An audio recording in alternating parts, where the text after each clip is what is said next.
the man cave, baby. Topics about to be hot. Dave Shug and the fellas watch us stir up the pot. Hot topics, put your mind at ease. We talking about everything, especially the shit that you need in our community. Never miss a show that be truancy. We all got opinions on the show, I be doing me. Wayne with the sports, real topics with real men. Welcome to the man cave, step right in. Welcome welcome all to the Man Cave. We got a very special guest in the building tonight. We are going to jump right on into this thing. Mr. Keith Campbell. Glad to be here. Brother, thank you very much for doing my pleasure, my pleasure. Was it a far drive for you? No. Oh, yeah? This way out. Oh, okay, that's cool, man. So, man, how you feeling this evening, man? I'm gravy. Yeah, how was your week, man? You had a good weekend? Yeah, I had a good time. That's what's up, man. Good, man. I'm glad you could come through. I know we've been trying to get our schedules together for a while to get you in here. Fortunately, we got you today. So we're going to jump right on into this thing, man. You are Mr. Keith Campbell, portrayed in the movie Carter High by, what's that young man's name? Did you ever meet that guy, Lynn Andrews III? Oh, yeah, we became very close. I was on the set a lot. Right. Oh, yeah, really? Yeah. So how was he? I mean, because he did a really good job playing you. Well, from what I could tell, you know, I mean, I don't know you personally like that. Well, I agree with you. His mannerisms, they were identical to mine. His lines, some of the things he said, I definitely could see myself saying. I think a couple of times I had an out-of-body experience. I was like, wow. Right. Just looking at it, huh? Right. And he soaked up all the information. Yeah. You know, most of the characters, you know, I spent time sharing different bits and pieces with, and they took it in. Yeah, I'll tell you, man, that was a really good movie, man. I mean, I watched it probably about 2 or 3 times. Right. Just because I did Arthur Muhammad last week, so I wanted to make sure I had my stuff together, you know. And I mean, that star-studded cast. Yeah. Very well written, very well directed. I mean, it was, just pleasingly really good. You know what I'm saying? And a couple of things I wanted to ask about your character in there, you know what I'm saying, is because it just seemed like they kind of made you the villain almost a little bit, huh? But is that just a true statement of what it was, though? Yeah, they didn't move, you know, they didn't exaggerate. Right. You know, when I think back to the things that I was involved in, really the movie doesn't even touch on it. Right. Yeah, I remember hearing you say something like that. Like, right. You were already down. Yeah, I was detached. Right. You know, I didn't have, I was raised by my mother and father, but right. I didn't have a relationship with my father. So a lot of my being hard-headed, it came from just looking for an identity. So I wonder, with being a pastor's son, correct? Right.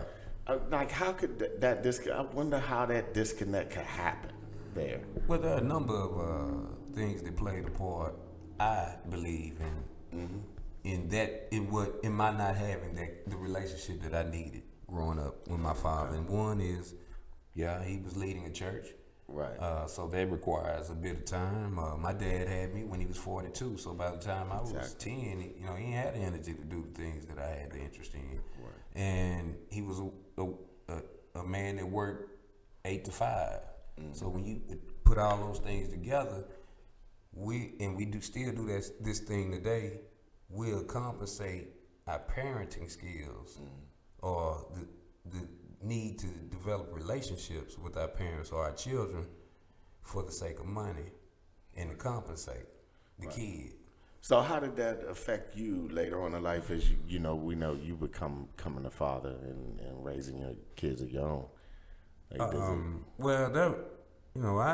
was raised in a good home. Good home. You know, my dad taught me a work ethic. My mom, it was wild and really crazy. Probably by the age of 10, I thought I was adopted because I didn't act like my parents. Right. But it tells the word speaks on training a child in the way it should go. So okay. Well, we got a call already. Let's go ahead and take this. Look like it's coming from in the studio though. Don't answer it? Okay. It looked like it's coming from the studio. But anyway, okay, I guess we'll just let that go. Some of the things that that I think that I didn't get, they would have assisted me in making better decisions. Yeah. I wanted to implement those things when I became a parent. Yeah, of course. Right. I think I went through the same thing. I mean, especially as a young man growing up, you know, and not having, like, I mean, I had a father figure, but, you know, I think it's something really, that DNA bond between a dad and a son, that, you know, if it's not a real strong cord there, it can, you know, things can go awry. Right. So, okay, moving on. How did you get started playing football? Because obviously you were a standout wide receiver, correct? Well, yeah, I actually was an exceptional athlete, but by the time I got to Carter, what's crazy is that the only reason I can't even figure out why I was still on the team. Right. Behavior was, you know, off the chain. Always fighting, not going to school, you know, indulging in weed smoking, just a number of things that would typically have an athlete thrown off the team. So the only thing I got from being a part of Carter's team was that it saved my life. The coach didn't kick me out. Right. Now, I didn't start, didn't play. Right. I was a practice dummy. Right. But again, I was a good athlete. My behavior just didn't align with what the coaches wanted. What the coaches wanted. Correct. Okay. Well, in the movie, you're played by, again, Lynn Andrews III. Right. And you said you got a chance to meet this guy and kind of coach him through. Like, what did you think what do you think his acting level is going to be in the future? Well, I know he's a passionate actor. Right. You know, and as I shared earlier in our discussion before the show, is that, you know, you got to be hungry, and you got to be willing to fail. Right. And, you know, again, that exposed him. I see him on commercials. He's done a couple other small budget movies. So as long, you know, I share with folks, and I think he has this spirit that if one buys a ticket, perform as if 1 million bought a ticket. I like that. I mean, having the opportunity to meet Mr. Muhammad last week, the director of that film, Carter High, you know, it was just an invaluable lesson to see, you know, that one, he's very passionate about giving opportunities back. Do you remember him from school? We grew up in the same neighborhood. Right. Okay. Right, yeah. So I mean, how do you think he did with the film as a whole? I mean, as you being, you know, a part of the story, also someone who grew up with him, so you can take, you know, your life from then and your life now, and you can look back at it. Like, how proud are you of him with the work he did? Man, I'm just honored to be a friend of his. Right. Yeah. You know, the humility. People don't know. Our relationship goes back to him testifying on my behalf in court. Right. You know, that's how deep that is. That's we slept in each other's homes. That's And that's what's up. and again, I wasn't your kid that you invited over. Mm-hmm. So for him to still be that kind of person, and when I got home, because again, you have to think about how many hearts I broke. Right. A lot of people, they hadn't gotten over that when I got home. Right. But he never held any of that over my head or against me. And then he put the script in my hand in '96. Yeah. And I love to read. I read that within maybe an hour. It was good, man. Yeah. And again, you know, just like we were talking about Lynn, it's not even about how you start. Man, you just keep on, because he's been involved in some other projects far before the Carter High. Carter High just exposed him, and the thing that, you know, I know that kind of individual you don't find many. Right. And yeah. even especially. Yeah. Now the school Carter High School itself, it generates all kinds of money. success. Yeah. That's a big time program. He's the first filmmaker that I know. Yeah. From Carter. Yeah, I would say that. I looked up a couple of the notable names of people who came out of Carter. You know, quite a few. You have people like Crabtree. You know, Armstead, of course. Everybody knows about it. I had a couple of other ones, but I kind of slipped my mind right now. But I wanted to ask you this. So I want you to take me back to Dallas, Texas, in 19 '88. I'm not from here originally. Right. Okay. How with this team being one, basically, I mean, it's arguable, but this could be one of the best high school teams ever assembled on a football field in America. Right. Now, this has been said before about this team. How the hell did y'all get all that talent on this team? Well, that neighborhood, Oak Cliff. And that's what it was, is the neighborhood. I'd say the early 70s to the mid 70s, there was an influx of people of color. Right. That were doing well. Now you're talking about people, again, families coming from backgrounds that they have been struggling, you know, laborers. Right. So again, it's in your DNA. So all of that came over. Now you have 2 middle schools that were always competing for zone championship. Us and Atwell. And typically they never lost until they played each one other. another. Right. Just going like Campbell, right? Because that was the split that made Carter, correct?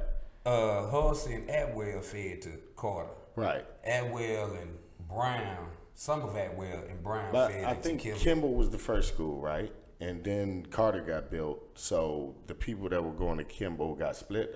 No, maybe I'm wrong. Sock. Okay. Yeah, Sock was a predominantly black school, and then they began to bust them with the white flight. Okay. And they shipped those in the 70s over to With this Carter. being such a big place in a big city, like, you know, take me back to Dallas at that time. Like, how did you guys get together to even play some football? Or, well, like, you know, football is the number one sport in Texas. Right. And I mean, was this a neighborhood that was feeding this school? Like, so much of like maybe apartment complexes or certain street that was doing it? You had former Cowboys. You know, again, like the people that you see staying in South Lake, Lake Ridge. Now they stayed in Oak Cliff. Proline, which was the number one black hair product. That man stayed in the home behind mine. A creek just separated us.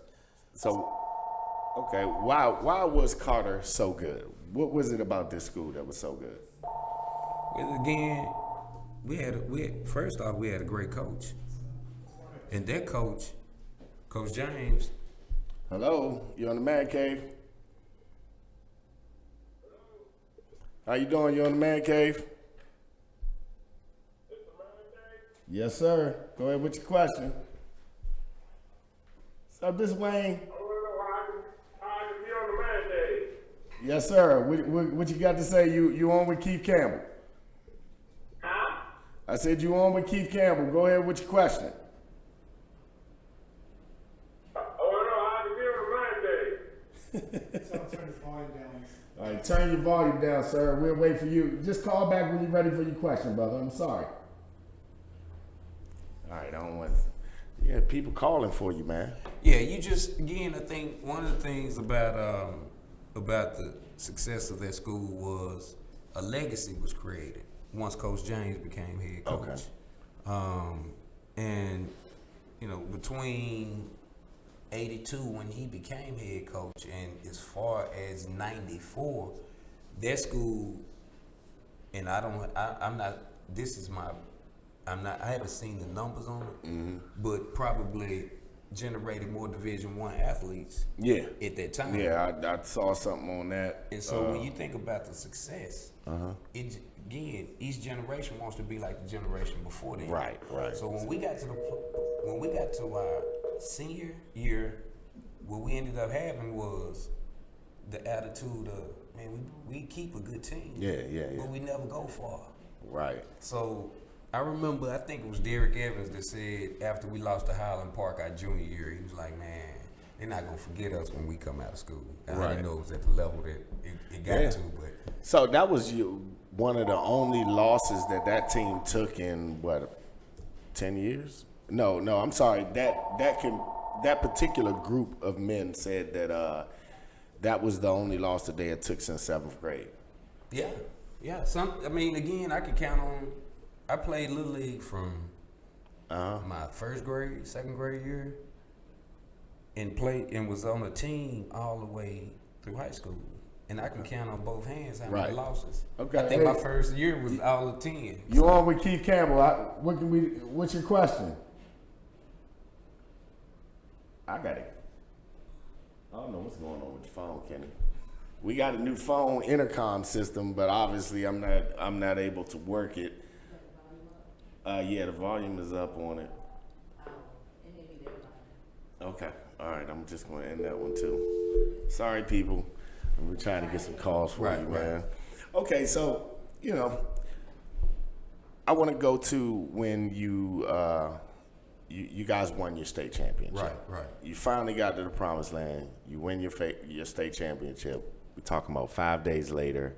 That's when. And guys, for you people out there who haven't or don't know this story, go to Netflix right now.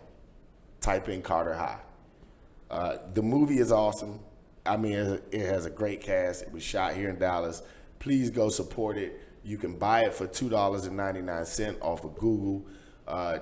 Support who supports you guys. Right. Don't forget to also subscribe to the Man Cave on YouTube, please. That's DA space Man Cave. Also, Vimeo at Kenny Woodfolk. He does a great job here at KMWI Media. We appreciate you guys for being here. All right, sorry about that. I just wanted to go ahead and put that out there real quick in the air. So you guys come out, you win your state championship. A couple days later, what happens from your point of view? It's crazy. Like, how long did it take them to actually get to you? That's a powerful question because I know there were none, but I know it was brought to my attention. Right. I know I didn't accept the first day, or probably I think a span of at least a week passed. Maybe not. Well, it couldn't have. Well, I think maybe we were discussing it. Your before. dad asked you first, right? No, you mean how did we end up going from winning state to 4 days later? Yeah. Robbing? No, my dad didn't have any idea. That idea came from an individual on the team, PK. Okay. No. I know who started. I mean, actually, when I believe that I saw one of your other interviews where you were like, he kind of indirectly asked you well, my about dad, the robbery. My dad is a lot. Well, I'm a lot like my father. Yeah, because it was out there by then, right? And he had a relationship with people of my age, my peers. Right. And someone had said something to him, and he indirectly asked me, had I heard anything about some robberies, and Of course, right. what would the answer be? Yeah, hell no. So that did occur, but in hindsight, that my transgressions and what they led to, that saved my life. Right. Exactly. See, and this is the thing I want to highlight in this is that through all of the failure, Right. Through all of the things where you could have looked at it and been like, this is the darkest day of my life. Right. If you look back at it today, you're blessed to have it. And that is an amazing attitude to carry with you on a daily basis. I just want to shake your hand on that. Well, where it comes from Amazing is, attitude. for some reason, I never consider me. You talk about the darkest day for me. Right. Again, I told you, it saved my life. Right. But you talking about there were certain individuals involved. It destroyed their dreams. Right, yeah. True. I know that did. True. So when I and then to hear hundreds of people screaming and falling out, I'm like, damn, we there? Yeah. So now it makes me feel a certain kind of way. Now again, I was raised to be held accountable for my actions, so I wasn't tripping on. I'm the only one went to court with tennis shoes, Right. because I knew I was going. So when that door closed for the first time, that cell door closed for the first time, what was your first initial thought? Would you even remember that? Well, I remember. What I do remember is the first time being in jail. I mean, on the tank. Right. And I mean, I think it was an eye opener for me. At least at that moment, I said to myself, "Man, they let me out. I won't do it again." But I also know that we creatures of habit. You don't change overnight. Right. And you know that point in your life kind of saved you and put you in a place. So what kind of things did you learn through going through that process? Because you seem to have be totally evolved from someone that Judge Kendall called a sociopath. Right. You don't seem to be that man today. Well, what's powerful about that is most of us don't make a move until somebody tell us we can't do it. Mm-hmm. And when he called me that, now at that time, I ain't know what that was. Right. But what I did do was I researched it. And what's crazy is I said that sound like me. But I began to work on that. Right. There were things that, I'll give you an example. Like say D, one day you're gonna make $1 million, man. Mm-hmm. Then I can sit here and tell you, D, you wasting your time. You'll never make $1. One, make you feel a certain kind of way by being driven, as what the other one does. And again, it's kind of like the society we live in now. I forgot what the word you used. That's an interesting Entitled. Right, entitlement. You watch this. You can play football now, go out there, fumble, throw 4 interceptions, and your mama tell you, "That's all right, baby. You did a good job." Oh yeah. Everybody gets a trophy now. Right. I'm not a fan of that personally, but this the man cave right here. We keep it 1,000, and I'm not a fan of that. If I told my son went to an AAU tournament this weekend in Atlanta, right? So he calls me on the phone and he's like, "Dad, we had our first game today." I'm like, "All right, how y'all do?" He was like, "Well, we ain't win." I was like, "Well, what the score was?" He said, "Oh, it was like 60-25." I said, "God dang, y'all got your ass whooped. Jeez, you ain't just lose." I was like, "So how many points you scored?" He's like, "Probably. I ain't scored nothing, but I got a block." I was like, "Oh, okay, we got a block." So cool. Getting 7. So I told him, I said, "All right, we'll do this, man. Have a good weekend. Enjoy yourself. Call me when you win a game." So he called me Sunday and he said, we'll be at the school in like an hour. So I said, "So did you win a game?" He said, "Did I call you?" But that's what we miss in life. We don't, it's raise them like a man. And school doesn't encourage failure. Exactly. You talk about the need to pass. What will you do to pass? You cheat to pass. I agree. But failure, I know some people, they were retained at an early age. Right, and it matters. It matters. And they looked at it different. They showed it. They didn't want to fail twice. Right. Yeah, so they took it serious the next time. Yep. You know something? I got a great story on that because I'm back on the porch. But hey, I'm back on the porch, Kenny. I'm back on the porch. I failed once. You know who I'm talking to. Back on the porch. I failed too, brother. I failed to be the man I'm supposed to be. Right. Because I got a good platform. I got a great thing going. I got hundreds of wonderful people out there who watch me and listen to what I got to say.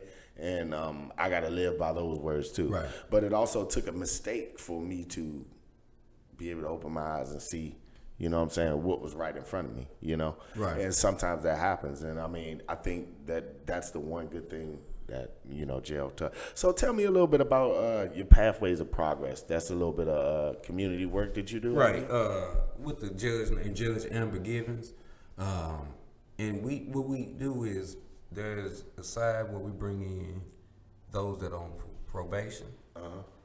Most of them are first-time nonviolent offenders, and we try to make sure that they get on track and have their record expunged. So is that where you were? Like how old were you? You 18? Yeah, I was 18 when I was sentenced. Yeah. Yeah, I was 18. Okay, so they charged you straight up as Yeah, an adult. yeah.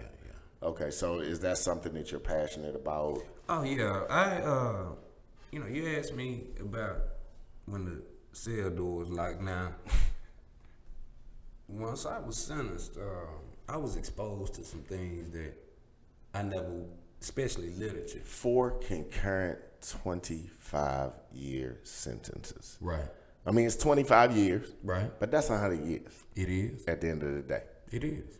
And you served how many? 7.5. Brother, you are blessed. And 17 on parole. You are blessed. Right. And it's it's not all because of me. Because I can sit there and tell you that my last transgression wasn't 25 years ago. Man, look, man. So with that being, one thing I always do is I always work on key. What's important is that you always, for everything that I did not succeed in, we can go to marriage. Well, I started picking up literature, so the next time if I try, I'll know a little more about trying in terms of making it work. Right. See, a lot of times we'll mess up, and we'll want to get out of it, but we won't put in the effort. You gotta adjust. Yeah. You gotta redirect. You gotta find a blueprint to get to where you're trying to go. You gotta adjust. Yes, yes, sir. So at that time when you were growing up, do you think that you lacked older men in your life that maybe? Well, I mean, I'm not talking about dad's age and stuff like that. I'm just talking about like maybe the OGs in the hood. Like these guys weren't trying to, you know what I'm saying, lead y'all. Oh, they was leading y'all. I saw that laugh. That's all I needed to see, man. I'm my mom's only child. So you is the OG. Yeah. And I ran. And you was the ringleader. Yeah, I was, because I had experience in doing wrong. My first ride in the police car was I couldn't even see out the window. I wasn't even old enough to play football. Right. Now I didn't know what I was doing, what was wrong, but I was with some kids that I shouldn't have been with. And again, this is where you find, because it's not about just that I was on the wrong track. Yeah, there are some things that you have to address based upon behavior. Behavior is a way of communicating. He tripping.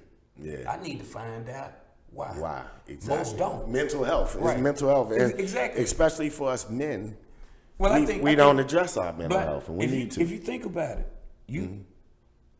a black male is raised differently than a white male. Oh yeah, all day. Survive. So there are different things like post-traumatic stress syndrome that you are exposed to, and you don't even know about it. Yeah, and definitely. You have to figure those things out, and then you asked me about basically male role models. Yeah. I can remember everybody who had a major influence that were black males in my life. And 4th grade, 5th grade, my coach in high school, and I know there's some others. My pastor growing up, Pastor Frederick Douglass Haynes III. I love that name. Those kind of people, I listen to them, but when you think about it, man, a good home don't equate to a good kid. It takes a community. Yeah. So you talk about the older kids, they laughed or they encouraged. Encourage you. Right. Whereas you ask me why am I passionate about what I do now? Because I know had I been encouraged to not do some of those things, there's no telling where I would be right now. Right. And I want to be the opportunity for somebody to be like, you know what, man? Yeah. I mean, that's why we brought you in. I know you do motivational speaking at the schools. Right. I know you go into Carter a lot. Right. And I mean, dude, like you're such a proud alum of the damn school. It's just awesome to see. You know what I'm saying? Let me tell you why.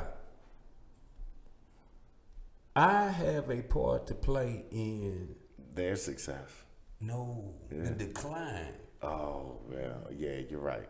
So you're trying to right that wrong. Again, and my dad raised me up on this, man. He said you can have an impeccable reputation all your life. You mess up one time, it takes forever to get it back. The people embrace me. Let's give him that. I'm gonna make my son watch that part over and over again. Say it one more time. It said you can have an impeccable reputation all your life. You mess up one time, it takes forever. Yeah, they always say, man, people always remember the wrong they do. Man, I can come up with the cure for AIDS right now. Yeah. Let's do that. But he was one of them Carter boys. Real spill. And I again, that's a part of my testimony. I live with that. So what about the depiction? Because maybe a lot of people out there don't know. Not only is there Carter High on Netflix is the one that we want to watch, but there's also other documentaries on the school as well. But the one that people may not know about is the fact that when you watch Friday Night Lights, which was one of the biggest grossing football biopics, out there, but that was loosely, well, not loosely, it was based on the state championship that your team won, and you were actually the Dallas Carter team on the other side of the field. How did you feel about the way they portrayed you guys in the movie? And was Odessa Permian really that good? I don't think so. I mean, we didn't even play them for state. We played them in the semifinals, and it was in icy weather. I mean, they have a tradition. And know this, during the course of our going to court about the grade, we couldn't even practice.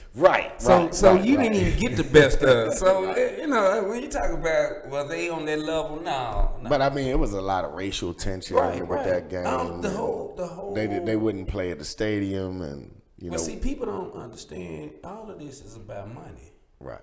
Yeah.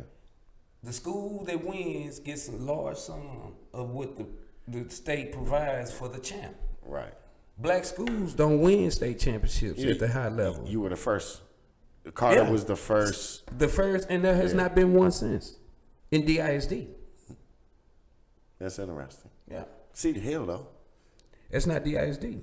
Yeah, but I mean, Cedar Hill, blacks. That's totally different. They got their own school district. Yeah. We talking about DISD, and we talking about, and people don't even know this about a lot of people aren't familiar with that the instructor that created the grade issue. The grade never had a math a doctorate in math.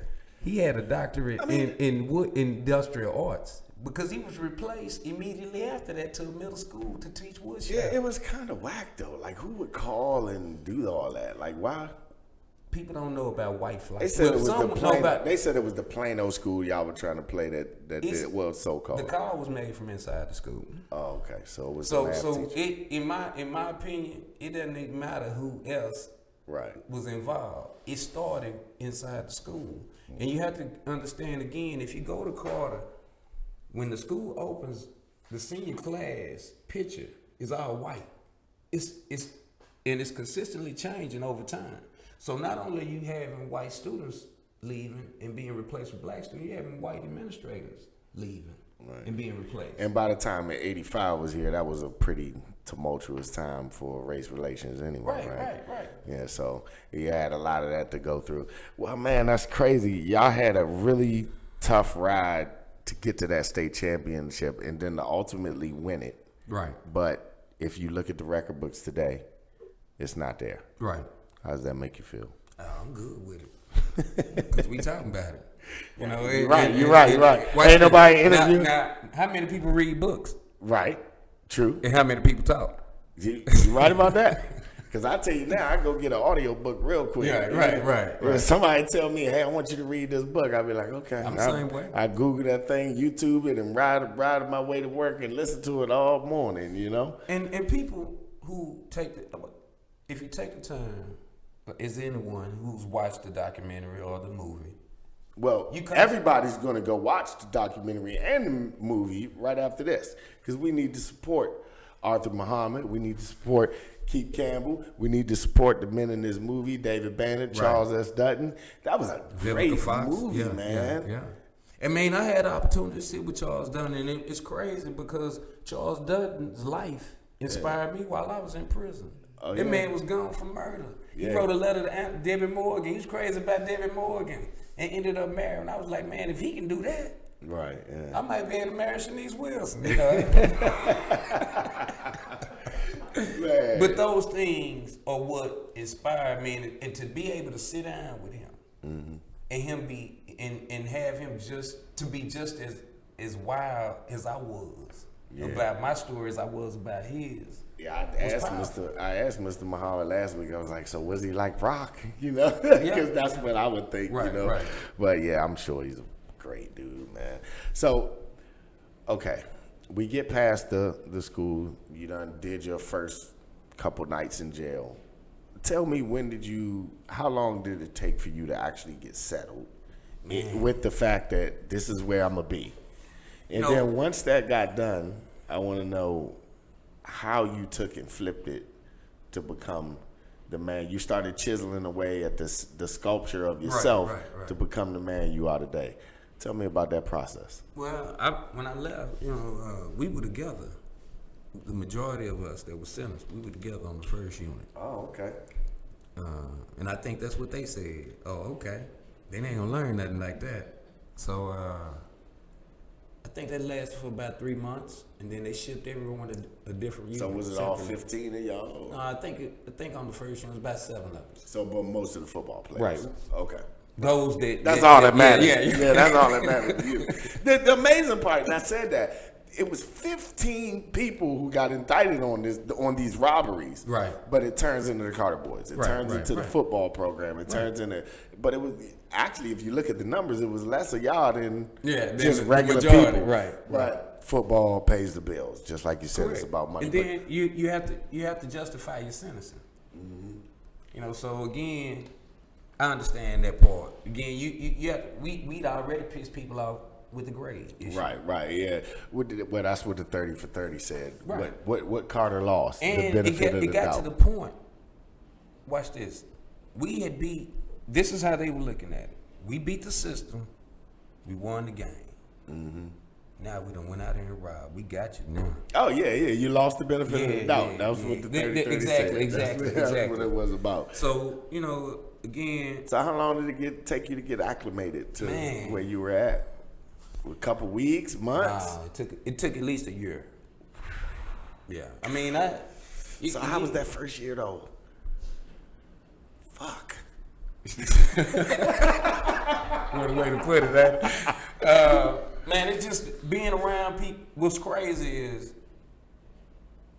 everybody already knew who I was before I walked in. I mean, you a young kid, so did they look out? Did the brothers look out for you? It goes back, you had a group of people that was like, man, they just messed over you. Yeah. And they carried. Now, that went from officers to inmates. First time offense. Right. You guys get and you have to keep in mind, just like people can watch it now, even when they see us. People, when you can identify with something, you show some compassion for it. Right. Now, I did have that from some, but some also thought that I deserved what I got, or even more, because you got people down there that's serving life sentences. Not 100 years. I agree. But when you think about some people that have been sentenced to a life sentence for pissing dirty for marijuana. Right. Man, where the hell they at? I'm staying away from that place. I mean, it's just, again, it was a system in place that was about mass incarceration. You're right. I mean, at that time, it definitely was about that, because that's when they started to privatize prisons and they making money off the system. So I totally can agree with that. And I also agree with the fact that 25 years was a very generous sentence. The fact that you got out in 7.5, I applaud. You know what I'm saying? But I think they could have. I mean, you guys didn't shoot nobody. Right.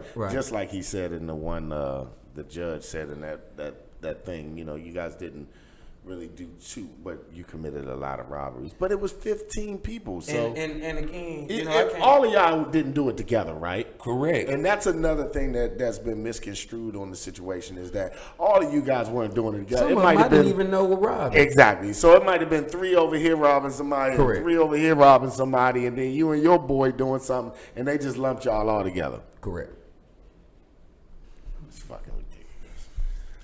But again, if you knew some of my first transgressions weren't those robberies. Right. I had been they tried to indict me on a attempted murder the year before. Is that why you got the most time out of everybody? One thing I learned, because I'm not when understanding you beat that. Something, yeah, they looking for you. You ain't beat it. It's like OJ. They just did, huh? It's like OJ. Yeah, we ain't gonna get you now. OJ and Bill, they thought. Yeah, you paying for what you got away with. Yeah, Kelly too. They thought. Yeah, so that's why you got the most time. Correct. I always wondered that, because from what I was looking, I mean, you didn't get really caught red-handed doing anything. No. And if we really look at it, if we look at the movie, and I feel comfortable doing this now because I ain't no snitch or nothing like that. I feel comfortable doing because it's in the movie. But PK, the one that set the damn robbery up in the first place. That's right. So it's like, how do you in turn get the most time? And was it because you had a record? Well, again, my lifestyle, at least between, let's say, junior high, 8th grade, probably before. So they were familiar with you. Yes, sir. Yes, sir. Okay.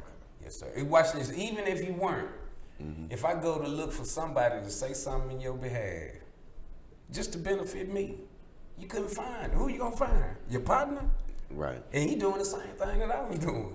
So you couldn't go to the school and find, he a good kid, well, give me something to show that. Right. I ain't got that.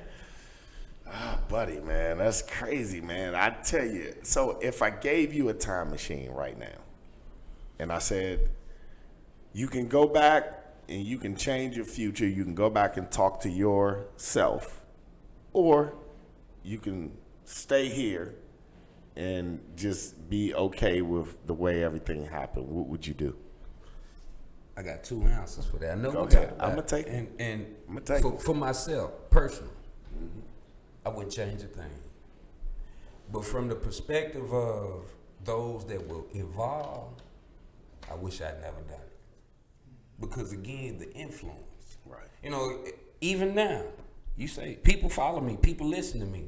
Yeah. My mom always told me, I don't care if you with a 30-year-old, I know who in charge.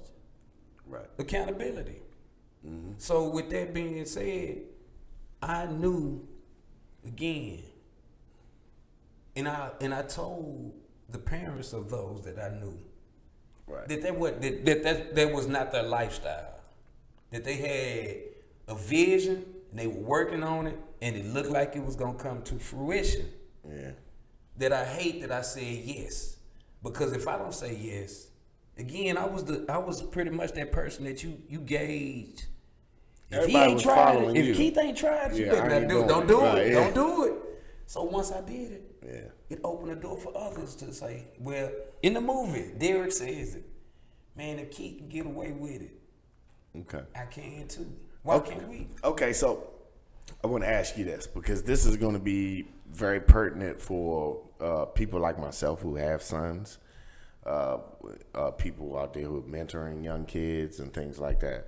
So being Keith Campbell, you are today. Right.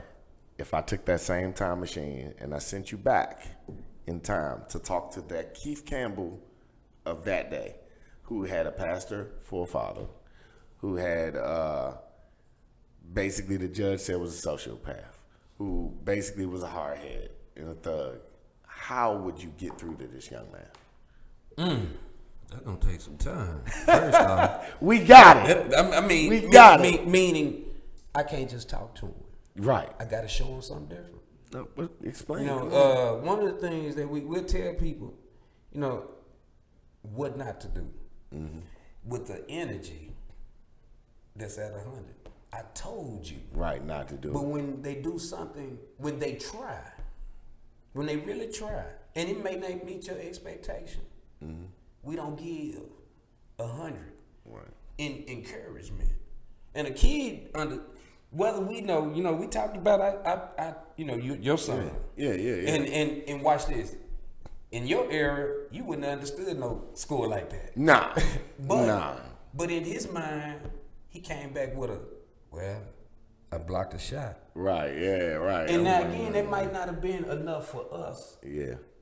But he feels like he gave something, so he ought to get some sense of encouragement for when he tries. Right. Very seldom do we do that. I can get on the right. Again, we talk about somebody who was on. I am I'm too, tough, man. man. My son, me and my son right now, we don't have a relationship. No consolation prizes, Slim. No consolation prizes here, Joe. Correct, but because it's gonna pay off later. Yeah, because I grew up as a wrestler, so I played football too.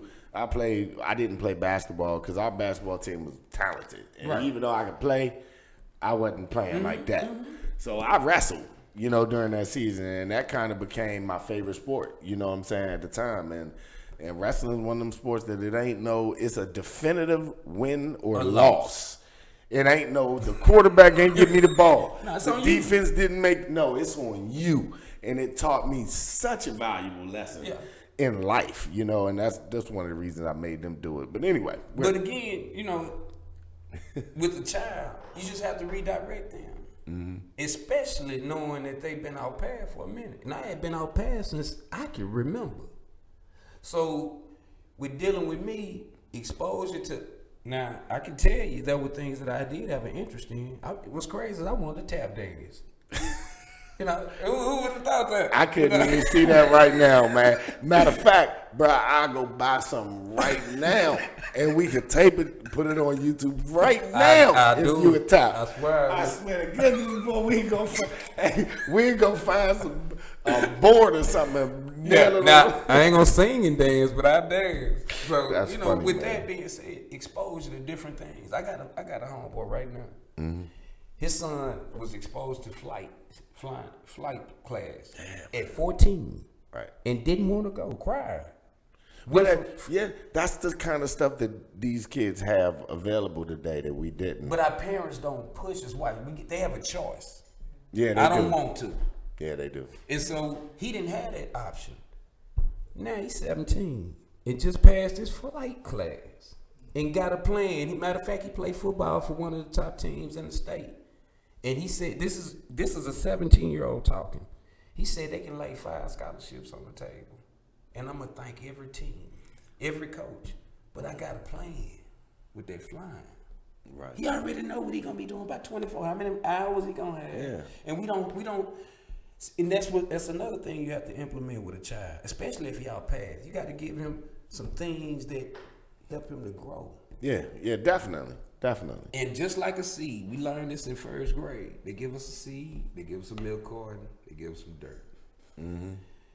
Everybody want to touch their seed to see when it's going to grow. And most times, the more you mess with that carton, the more than likely that seed ain't going to grow. Yeah, you got to let it get to its own dirt. Yeah, you do. You gotta let it break And its own nurture path. it. There you go. And then once you see the effort, that's when you begin to feed into it. Because I got a saying, as long as you hungry, most kids don't even understand hungry. Nah, not today. When you hungry, Yeah. you eat anything. You eat anything. Right. That's even with work. Yeah. I came home, man, I drive trucks now. In between that, Right. with a CDL, and then in a school didn't give me a license. They wanted me to pay thousands up front. I went and got the book, read the book, took the test, and then you know how they say we'll work for food. I wrote out a sign. We'll practice in a truck for $200, and stood on the corner at a truck stop for 3 weeks. No, that's what's up. Discouraged. And watch this. In the morning, I was washing cars by hand, like a dough fiend. But I was talking to people while I was washing cars. And people were just coming by just to get a conversation. And the point is, it's your spirit, bro. But I also know this. It's all right to be scared. Yeah, it just ain't good to be scary. It's your spirit, man. It's your spirit, bro. That's what's driving you along, whether you see it or not. I agree. I do. Looking at you, hearing your stories, the fact that you're positive through it, steadily motivated, keep pushing on. You share it for the benefit of other people. That's so. As the Carter football team, you guys got in all this trouble. Do you think that the mentality of your football team had something to do with the mentality that you guys took off the field? Because not only did you feel you were unbeatable, you were untouchable, right? Right. But most of your opponents, the best players on their team, rarely finished the game. I'm trying to figure out why. Well, it became personal. When you're talking about, and I'll be the first to tell you. And you said they was hunting. Yeah, all of us played together, but we weren't all the best of friends. Right. Some of the guys that are involved in the case, we don't see eye to eye. But if one thing I will be is I'll be real. The guy, Gary Edwards, that they say failed, I know his family. His family don't raise failures. Right. So with that being said, we understood that even from within the school, we were being attacked based upon how good we were. It had nothing else to do with grades, behavior. It just was about a team that looked like they was gonna pull it out this year. Right. Once you made that obvious, well, you made us. It wasn't a game anymore. Right. It was real. Yeah, y'all was serious. Yeah. Well, I mean, I'm just saying, when we have a lot of stuff we're looking at in football today, CTE. Think about it back in the day when you played, right? So let's move what you guys did to today. Mm-hmm. I bet you there's a way that we could take CTE and replace it for the reasonings of this man calling you a sociopath. You said a mouthful. Let's think about it. You were playing from the age of what? 5, 6 years old. Correct. And we were playing with plastic helmets. Correct. With barely 2 or 3 bars. Not taught how to properly tackle. Not taught how to matter of fact, taught how to improperly tackle on purpose. Right. Because I played in those days too. Correct. And we was tough. Yeah, put the rough, helmet on you. And all that stuff. The first thing I learned in football was how to make my thumb like this and jab people in their ribs and pow. Mm-hmm. This is one of the first things I learned. So the mentality that, these coaches instilled in us back in the day because it was so hardcore, I felt like may have added into the mentality of your players because, I've had a discussion with an individual. Mental health. It hadn't been long ago. I got to about thank the post-traumatic stress disorder. That's correct. Again, I think that applies to not only athletes, but again, people of color. Man, you raised to survive. You're right. Yeah, you're right. You said that's that the earlier. same thing they send people to the war to survive. Yeah. Police to survive. Yeah. Post-traumatic stress disorder. Well, it's the same reason why when a cop pulls you over, and they walk up and they throw the flashlight in there, and why are you so nervous? Well, I'm black. Yeah. That's why. I'm just being honest with you. Right. It's no survival. I'm not. People gonna tell a lie, man. You know why I'm running. And I think it's genetically embedded in black people to be fucking scared when the damn alarms go off. But maybe I'm just exaggerating. That could be anybody. Real. Yeah, but I'm sure middle passage. I'm sure there's Latino men that could be driving along and the police lights come on and they feel get scared too. And they have a history. Right. Yeah, but I think it's like ingrained in us, man, almost sometimes because I could be doing nothing wrong. Right. Absolutely nothing. Tag good, license good, registration, everything, and those lights come on, and I still feel it in my heart. And it's quite obvious. You never post-traumatic stress. The youngest individual ever put to death was a black boy. Yeah. Age 12. For a murder of 2 white girls. And probably didn't even do it. And was exonerated just recently. It happened in 1940, 30 something. Yeah. I've been on that. Watch this. You seen bullshit. when they see us. Yeah. Watch this. I can't finish it. I watched 1 episode. Man. Cause not because it was good. One, I can identify with it. Yeah. Yeah, I was gonna say to an extent. When you saw that movie, I did what I was accused of. Right. And they them did. Kids, though, man. Right. So when you saw that movie and you're looking at it, the 1 episode that you did, or maybe got through, right? But that hits you somewhere, hurts you somewhere. How does that make you feel? Like, because you can remember those days of being in there in the interrogation room or what. Yeah. But I'm sure you weren't afraid. I was lied to get down there. Right. How did they do that? They told me they came to my job, told me my mom said, come down there with them. And see, that's what I couldn't understand because they got you later. Yeah. You know what I'm saying? I wasn't going. Yeah, they got you later. You had to earn your check. The rest of these guys were already getting caught and even, it was happening. And before they came and got you, and it kind of puzzled me because I couldn't understand. I'm like, well, how the hell did he get the most time when he was one of the last people that got, nabbed or whatever? But obviously, learning your background, you said they were kind of familiar with you. Yeah, I'd had an interaction with the law. And what you were in Crowley. Frank Crowley is the courthouse. That's where it all went down. And then where did you go from there? And did you spend all of your time here in Texas?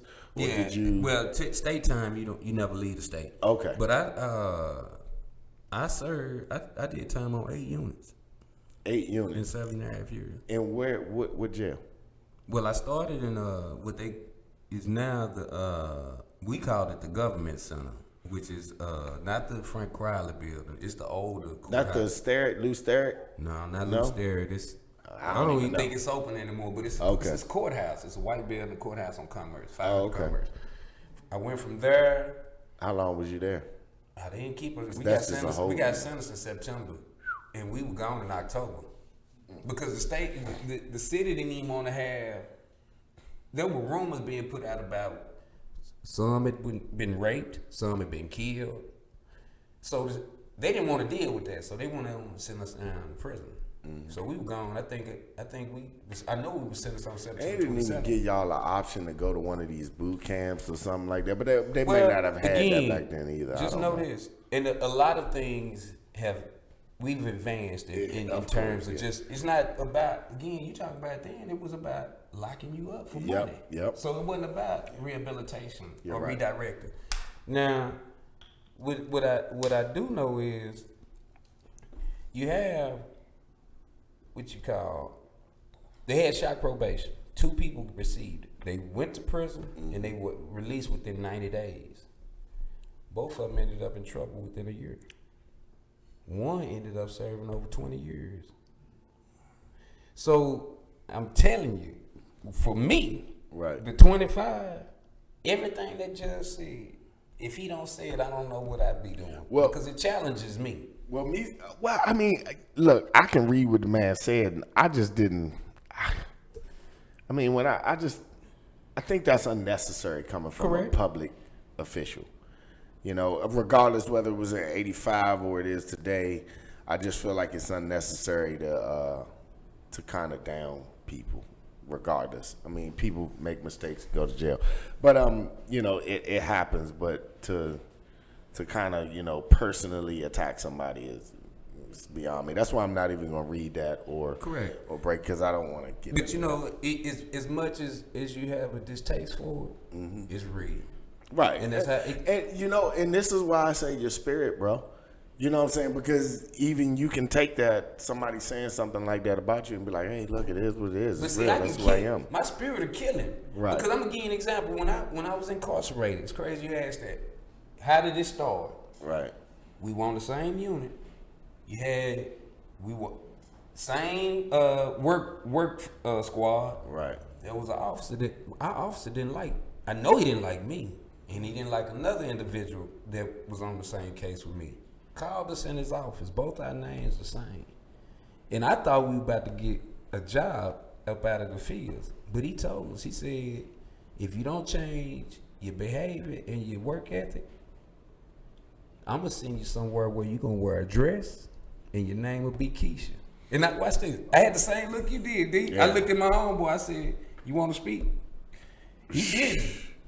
I said, I said, sir, can I speak? He said, what do you have to say? I said, I can't dictate where you send me. But I promise you, my name won't change. Right, I hear that. Now watch this. That was in 89. Hell yeah. I went to 8 different units. My last unit, I was an outside trustee. I was doing welding. I ran into that same officer 7 years later. Right. And I asked the officer that I was working for, could I go speak to him? And I didn't have any ill will. Right. My spirit. Spirit, yeah, definitely. I went over, I said, Officer Crawford. He looked up, and I said, you might not remember me. Right. But I said, 7 years ago, I was in your work squad, and you told me, and I repeated to him what I told you. I said, I want to thank you for that. Right. Because it challenged me. Yeah. Again, I told you, it's all right to be scared. Mm-hmm. But it ain't all right to be scary. Right. Hey, I totally understand you. And I think, like, sitting here talking to you, brother, you know, my mom told me a long time ago, she said, you know, you got to look for your passion and your purpose in life. And what you know, and whatever you do better than all of your friends, that's what you should concentrate on doing. So I run my mouth better than most of mine, so I just started a podcast. So like, you know, hearing your story, hearing what you're passionate about, brother, have you ever thought about doing some kind of advocacy with the jails to actually make a difference in some of these guys' lives who are going in and going through the process? Like, I know you do stuff with the schools. I understand that you do a lot with your pathways of progress with the judges and anything, but have you ever thought about working with the inmates, man? Because I think that your spirit and your aura, you know, I would do I well. Consider that. Yeah. The one thing that, and again, as I grow, I may be open to some things. But I don't like to be boxed in. I like to operate up under my own standards. I understand. See what I'm saying? And even with schools, some schools won't accept me to come because, again, y'all don't even encourage the trying enough to fail. Right. Yep. You just want to make the grade so we can get the funding, right? Which destroys the child. Yeah. The child don't know what to do. Yeah, it's important to win and lose. It's important for a child to lose. I told my kids would get upset when they lost wrestling matches, right? They would go out there and fight their little heart out, you know what I'm saying? And they get pinned down and they lose and they come off and they so sad. And that's when I was a father. That's when I was, hey, it's okay. Now we can learn. See, because when you go out there and kick another kid's ass, I can't teach you anything on that. Yeah. I can't sit you down. I can't put you on the mat and say, hey, this is what you did wrong, because you didn't do anything wrong. You won. So now that you went out and lost, hey, dry your eyes. Now we can learn. You know what I'm saying? So failure is just as much a part of success. It creates the value. And it does. It does. It creates value in the success when you get there. That's right. You know what I'm saying? And success without failure is called a dream. That's what I'm talking about. Hey, let these people know how they can get in contact with you, brother. Hey, Keith Campbell. You can catch me on Facebook, Keith Campbell, and on Instagram, KC Balco, KCBALCO. Hey guys, appreciate you guys for joining us in the Man Cave this evening on our special Carter 2 with Keith Campbell. Man, wanted to get in here and pick his brain a little bit about the process that happened. Don't forget to follow the Man Cave on YouTube, guys. That's DA space Man Cave on YouTube. We got a lot of good shows coming your way. If you are an interesting person, man, an ordinary person doing extraordinary things, please get at me. I'm here, man. It's the Man Cave, and we out. Thanks to Keith Campbell, man. Thank you, brother. Yeah.